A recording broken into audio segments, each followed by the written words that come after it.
Recently, I introduced my children to the original Twilight Zone television series, the popular long-running series which began in 1959 and has been rebooted multiple times over the years. It begins each episode with a monologue voiceover by creator and producer Rob Serling, which kind of serves as a weekly reminder of the definition and purpose of the imagination and enigma of the Twilight Zone. There is a fifth dimension, beyond that which is known to man. It is a dimension as vast as space and as timeless as infinity.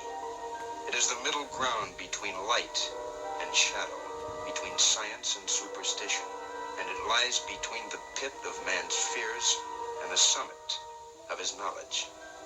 This is the dimension of imagination. It is an area which we call the Twilight Zone.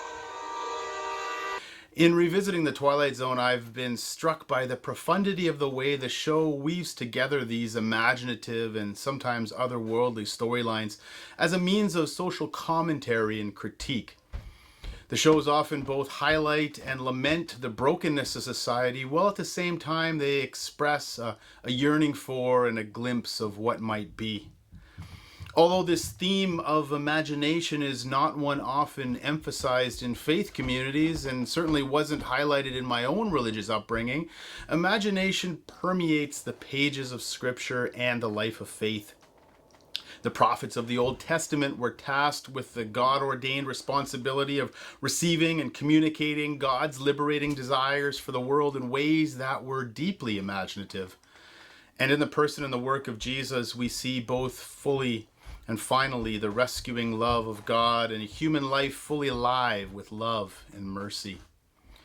This prophetic imagination, as it's been coined, as fleshed out by preeminent Old Testament scholar Walter Brueggemann, involves nurturing, nourishing, and evoking a consciousness and perception alternative to the consciousness and perception of the dominant culture around us.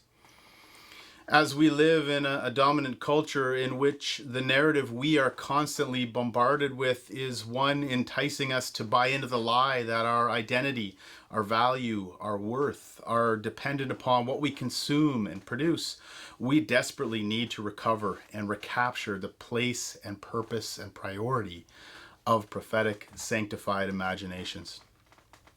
This work of imagination is not a passive activity, nor is it a self-induced utopian vision that remains internally confined between the ears.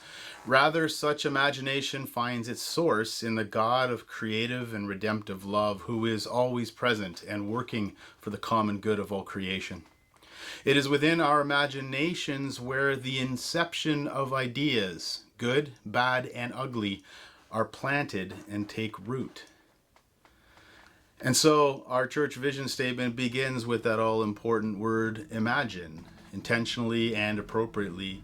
And it is my hope and prayer that we would have the courage and the discipline to intentionally and continually cultivate active Jesus-centered imaginations marked by radical love and mercy.